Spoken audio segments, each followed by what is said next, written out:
Hello and welcome to another Magic Duels Origins gameplay.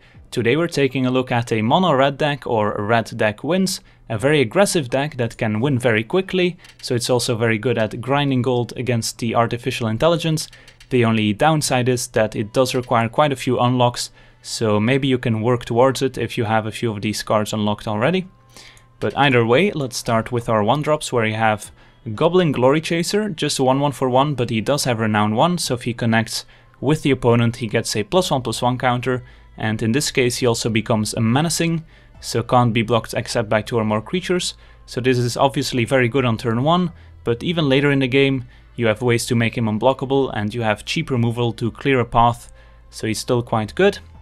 Then we also have Goblin Arsonist, a 1/1 for 1 that when he dies gets to deal 1 damage to target creature or player, and the opponent often doesn't want to block the Arsonist, so you can get in for a few points of damage and then when he dies still deal 1 additional point.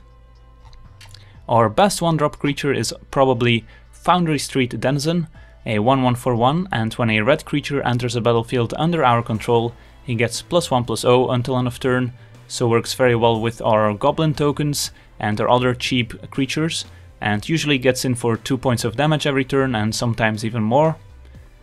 Then we have 2 more instants here in the 1-drop slot. We have Fiery Impulse to deal with the opponent's creatures for just 1 mana, 2 damage without Spell Mastery and 3 damage with Spell Mastery.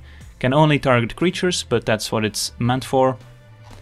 Then we have Titan Strength, which is a way to usually deal 3 damage to the opponent's face, since we have so many tokens running around that the opponent can't block all of our creatures. And then we can just pump the one that's unblocked, deal 3 damage and also scry 1 to set up our next turn.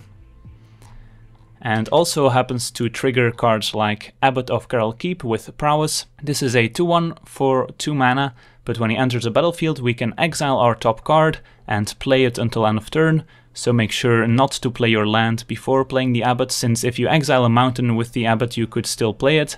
So this is usually a turn 3 or 4 play, so you can make sure that you can still cast the card after casting the Abbot. Then we have Ember Hauler, a 2/2 for 2 mana, and for 1 we can sacrifice him and deal 2 damage to target creature or player. So usually it gets in for a few points as a creature, and then we can still sacrifice him later to kill a creature or deal 2 additional damage to the opponent. So a very powerful card in this deck. Our next card is Subterranean Scouts, a 2/1 for 2 mana. But when he enters a battlefield we can make a creature with power 2 or less unblockable until end of turn, so works very well with cards like Goblin Glory Chaser to get him renowned, and works very well with Foundry Street Denizen, since we can make him unblockable before he gets all the additional power and then still play a few creatures afterwards, and sometimes get in for 4 or 5 damage unblocked. Then we have a Twin Bolt as another cheap removal spell, deals 2 damage divided as you choose among creatures or players, so very good at dealing with opposing Thopter tokens, for example. Then we have our token generator in Dragon Fodder, makes 2 1/1 red goblin tokens, so this is the combo with the turn 1 Foundry Street Denizen, turn 2 make 2 goblin tokens, get in for 3 damage and still have a good board position. Then we have another token generator here, but this time the token is colorless, so it doesn't trigger the Foundry Street Denizen, but the token does have flying, which is a nice upside, and we also get a 2/1 in play, which is nice, and the red creature here does of course trigger the Denizen. Then we have Exquisite Firecraft, a way to deal 4 damage to target creature or player, so usually this is pointed at the opponent's face to finish them off, and with Spell Mastery the opponent can't even counter it. And then our final card is our finisher, Pia and Kiran Nalaar, a 2/2 for 4 mana that generates 2 1/1 Thopter tokens with flying that you can even sacrifice to deal 2 more damage, so also works nicely with our Gearcrafter. And then our mana base, very simple, just 20 mountains, and as you can see our curve is very aggressive with lots of 1 and 2 drops, which is where this deck wants to be.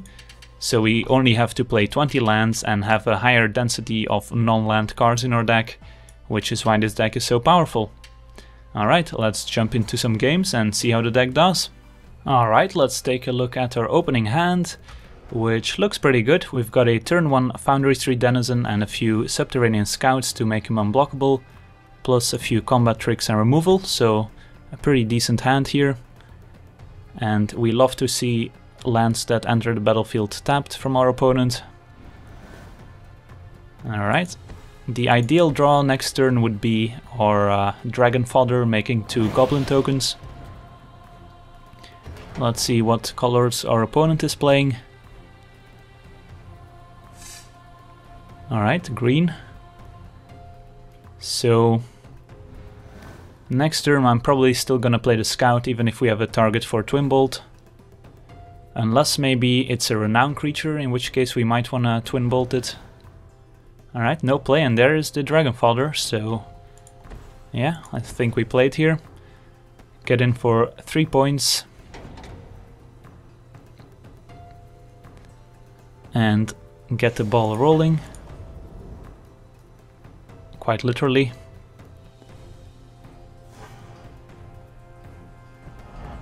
Pause the turn. Alright, so now we have to see what our opponent does. Still no play. Alright.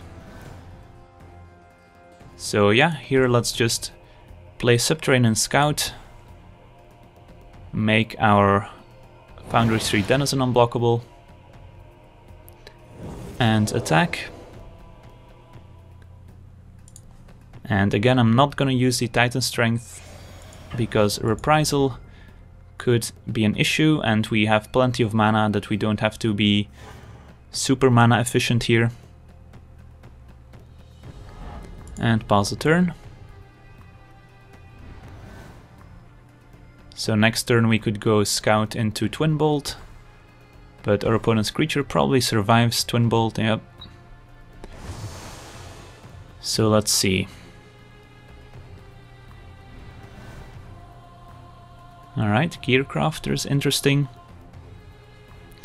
I think I like playing the Scout, making the Denizen unblockable, attack with everyone, and then just Twin Bolt, dealing 1 and 1, or if he blocks a token, just 2.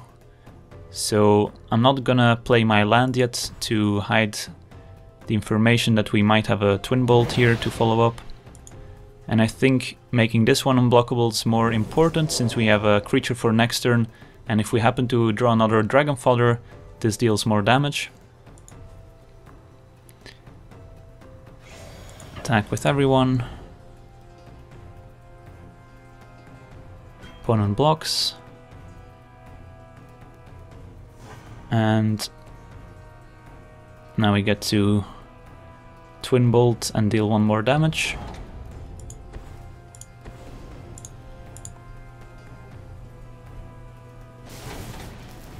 Opponent's at 8, so this Titan Strength should be able to finish our opponent off, either next turn or in 2 turns, as the Thopter token is also a great target for Titan Strength.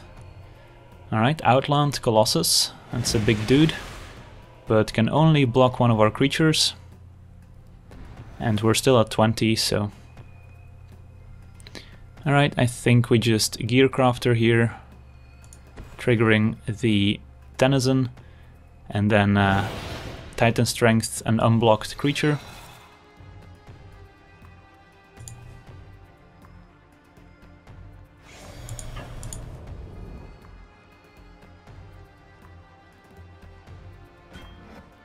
Alright. Let's target a token, doesn't really matter. And Twin Bolt is a good draw, since we can just burn our opponent out even if he gains some life. Pause the turn. Opponent's at 1. And I don't think there's a way he can get out of this, as even if he makes a life-linking creature here, we can just Twin Bolt. Alright, I guess that's actually a way, destroying our artifact and gaining 4 life. But we did put a Twin Bolt on top, so we can still win. And I don't think our opponent can attack here. Alright, let's attack.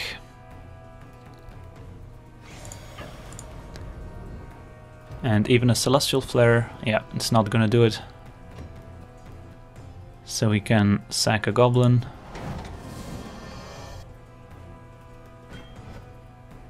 Opponent takes a 3, and then 2 more from Twin Bolt. Alright, so this game closer than I thought it would be, thanks to Psalm Offering. But yeah, this is not really an ideal main deck card. Maybe with Perilous Mirror being so popular, I could see playing it main deck, but still. Alright, let's move on to the next one. Alright, let's take a look at our opener, which is an easy mulligan. This hand is not ideal, since we don't have any 1-drop creature, or actually any 2-drop creature we really want to play on turn 2. But we do have 2 Titan Strength, and we are on the draw. I'll keep it. Would really like to draw a 1-drop here. Twin Bolt's not really what we want. So we could just play the Abbot on turn 2 if we don't draw a better option. Alright, Perilous Mirror means I'm probably just gonna Twin Bolt it end of turn. Since Perilous Mirror is actually one of the best cards against us, since it can block and still kill something else. So yeah, I'm not interested to run out our creature here. Just gonna Twin Bolt, take 1, and hope he plays another 1 toughness creature.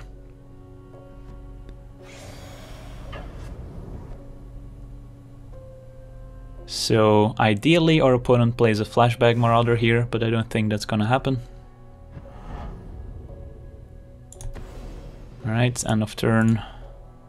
Do this.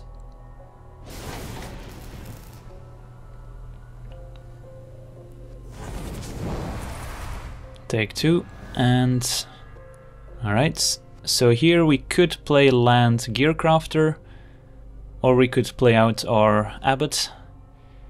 Maybe it's better to play the Gearcrafter, so if we play the Abbot next turn, we can also cast 2 drops we exile with them. And having 2 bodies in play is also better for Titan Strength. Hopefully our opponent doesn't have a Twin Bolt. Alright, so far so good. So this game's a lot less explosive than last time.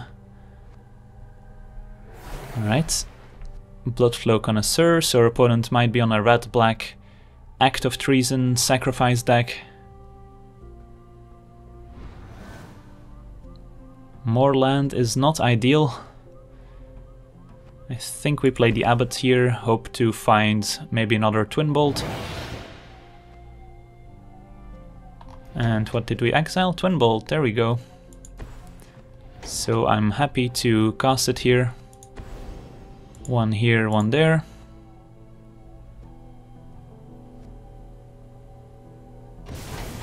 And attack. And now these Titan Strengths look pretty good. Need to play them when our opponent's tapped out, so he can't kill our creature in response.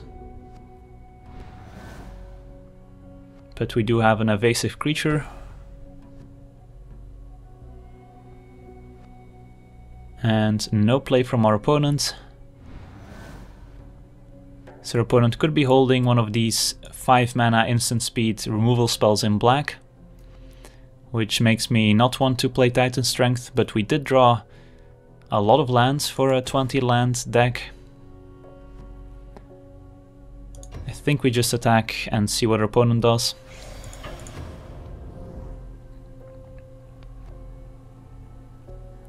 It's just gonna take it. Alright, then we'll pause the turn and hope he taps out next turn. Our opponent left, alright.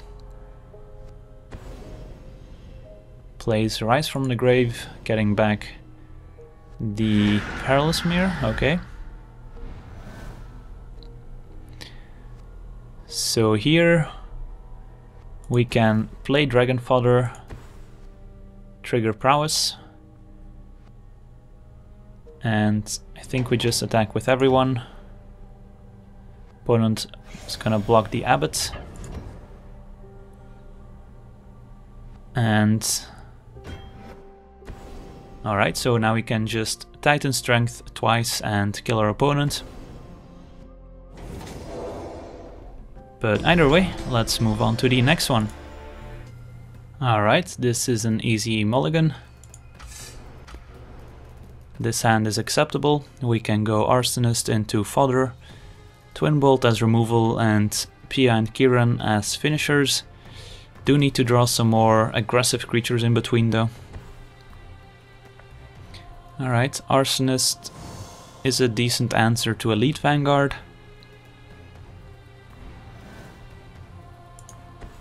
Don't want to draw more than 4 lands. Pass the turn. It's actually interesting if we even do want to block here. We probably do.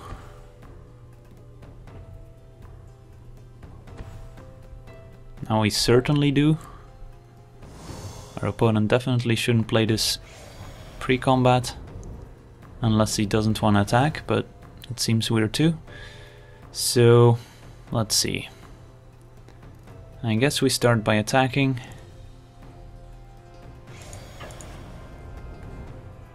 And if our opponent doesn't block, we just Twin Bolt. Could just play Fodder or Scout here, but this seems a little too good to pass up on. And I don't want to pause a turn and have our opponent play a counter spell or a way to protect his creatures.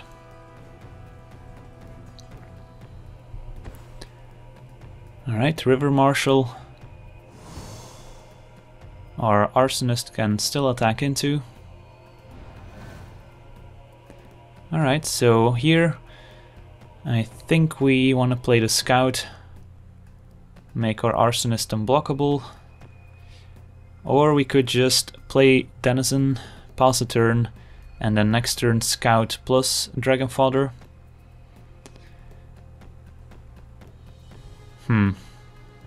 Interesting.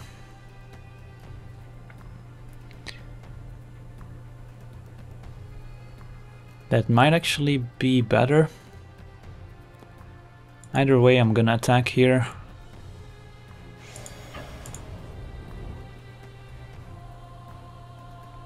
I'm glad if our opponent blocks, but he does not. So we could play Scout and Denizen, but if our opponent keeps the River Marshal in defense, we don't get in with the Denizen. So I think we just play the Denizen and pause the turn. We're not under a ton of pressure.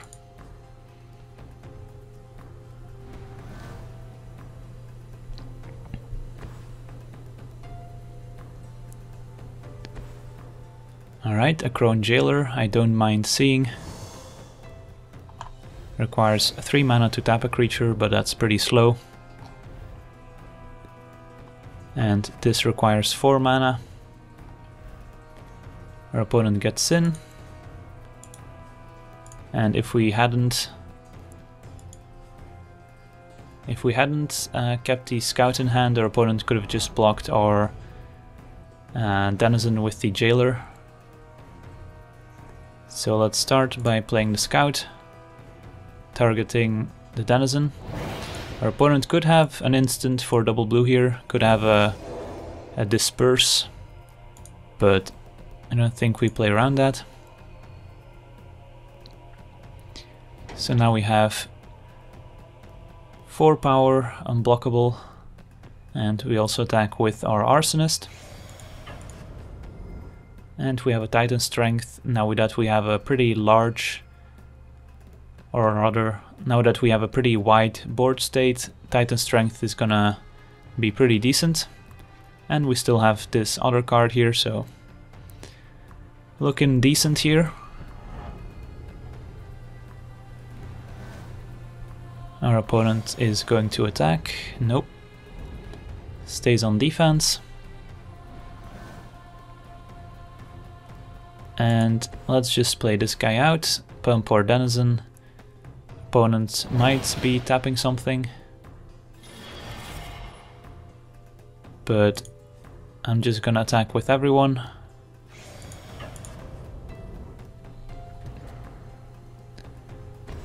Opponent has Hydrolash. Okay. That's decent. So, do we use Titan Strength to kill one of our opponent's creatures or not? I think we do. So, these would trade.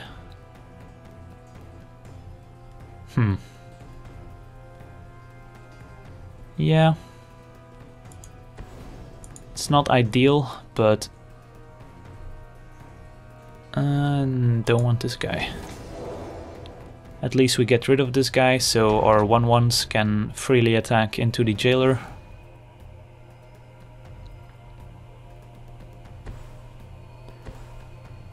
Alright, our opponent kinda stabilizes here with the 2/4 flyer. That does block our Thopters. And we draw Ember Hauler. So I'm debating whether or not I also want to attack with the Pia and Kiran, because if our opponent blocks Pia and Kiran with the Drake, we can just play Hauler post-combat or sacrifice a Thopter. I guess when in doubt, attack with everyone. See what our opponent does here.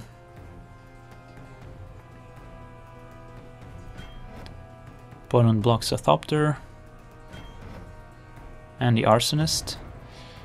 So we could let this happen, then sack the other Thopter to deal 2 damage to the Drake and then deal the one from the Arsonist to the Drake. That sounds like a plan. So we can let damage happen here. Deal 1 to the Drake, and then after damage sack the second Thopter. Deal 2 damage to this, sacrifice this, and then play Ember Hauler.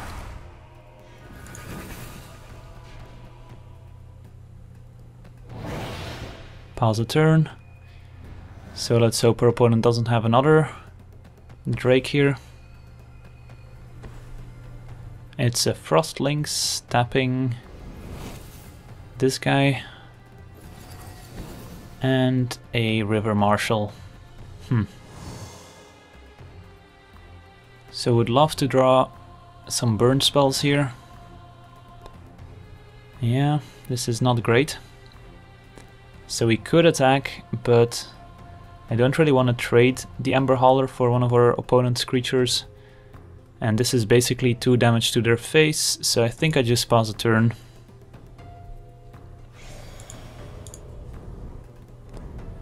And hope to draw some non-land cards. Our opponent also can start tapping stuff now. Alright. And another Ember Hauler's not bad. So yeah, let's just send everyone, see if our opponent taps something. He does. Well, in this case, attacking isn't great anymore because he can just, let's see, trade and then eat this one, only take 1. While if we leave these on defense, they can just trade with the 2/2. And if we draw another artifact generator, this can be useful. So I think we just pass and play another Ember Hauler. And hope to find a Exquisite Firecraft, which would kill our opponent. Alright, Grasp, that's fine. We could kill the bird, but I'm not really interested in that. Opponent can't tap any of our creatures anymore. and decides to attack. Okay. He might have another Hydro Lash, maybe. Fiery Impulse. Interesting. So we could just kill the River Marshal here and send everyone, see what happens.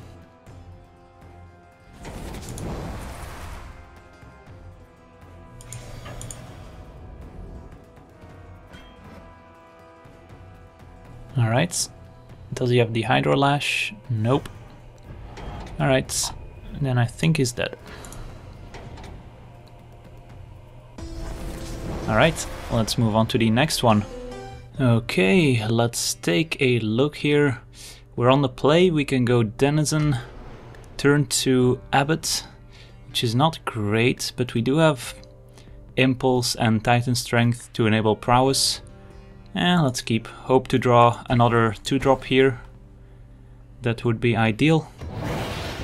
And we do have quite a few of those, so there's a decent chance we draw one. Alright, up against the mountain.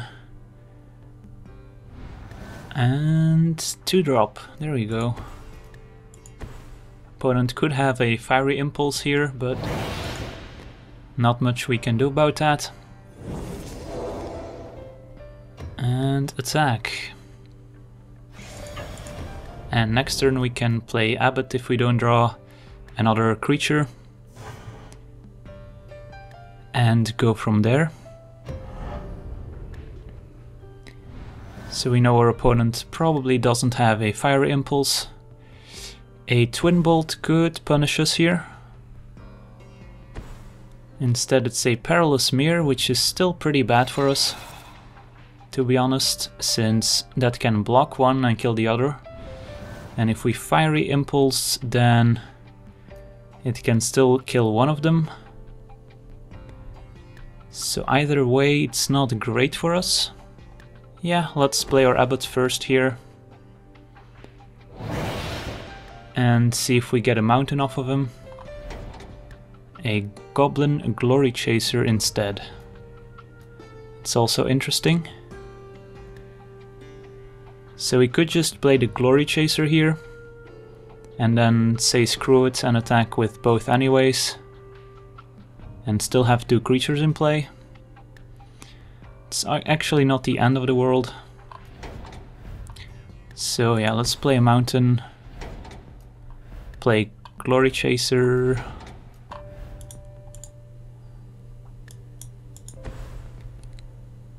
And attack. We could also just pause a turn here, but then we miss out on at least 2 damage. They might also be afraid of the Glory Chaser and kill that instead. But I think Abbot is the best target for Perilous Mirror here. And their opponent decides to kill the Abbot.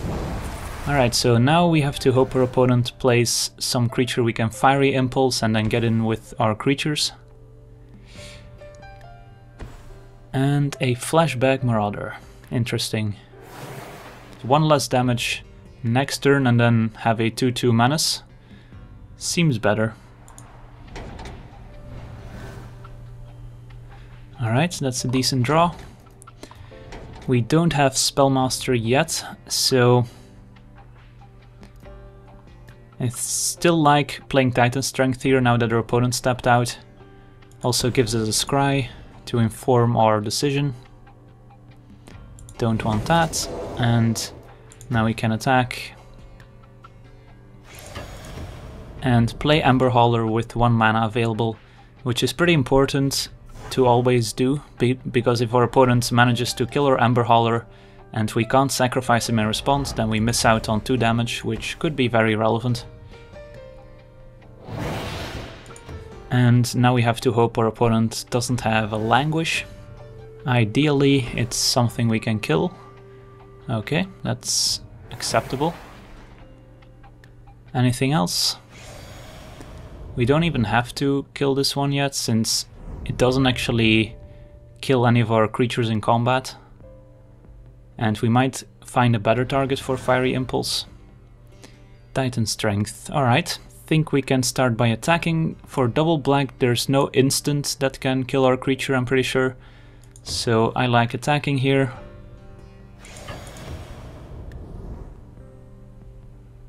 And then casting a Titan Strength on our Glory Chaser for some more damage and for a scry, and I don't think we want the Denizen. So getting for 7, our opponent's at 5 but a virtual 3 thanks to Ember Hauler, and we have Fiery Impulse to deal with a real blocker. And now we do have Spell Mastery online. 5th land, a Bloodflow Connoisseur, alright. That's perfectly fine, and Bone Splinters.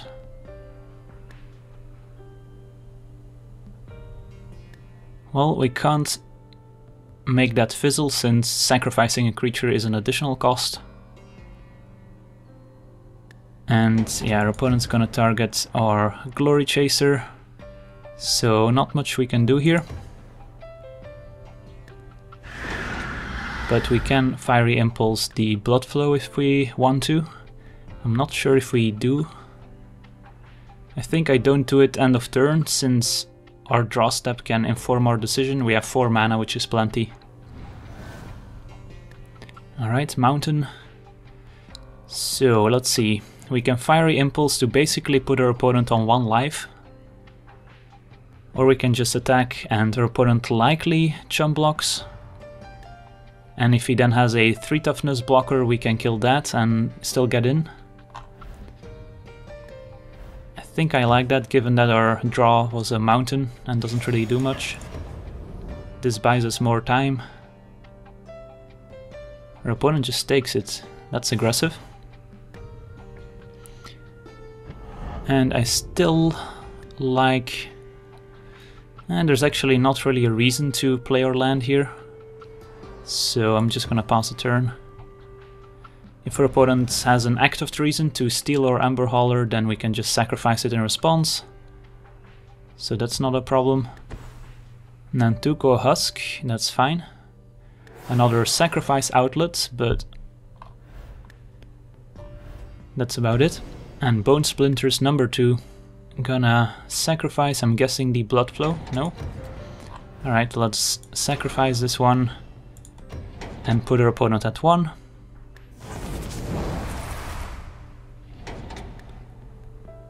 Still not interested in using Fiery Impulse here. Alright, draw step, be a burn spell, and get it over with. Nope. Alright, let's pause a turn. Graveblade Marauder. Yeah, that's pretty annoying, as it survives our Fiery Impulse. I still don't think we have to use a Fiery Impulse yet, so I think our best draw is just Twin Bolt or Exquisite Firecraft. The land is not ideal, so this guy is gonna hit for 5. That's a lot. Well, this is an unfortunate way to go down, if this is how we go down.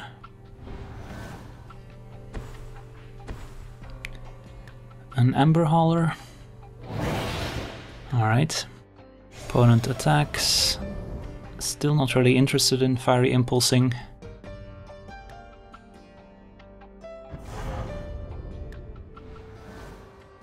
And there's a Twin Bolt. Alright.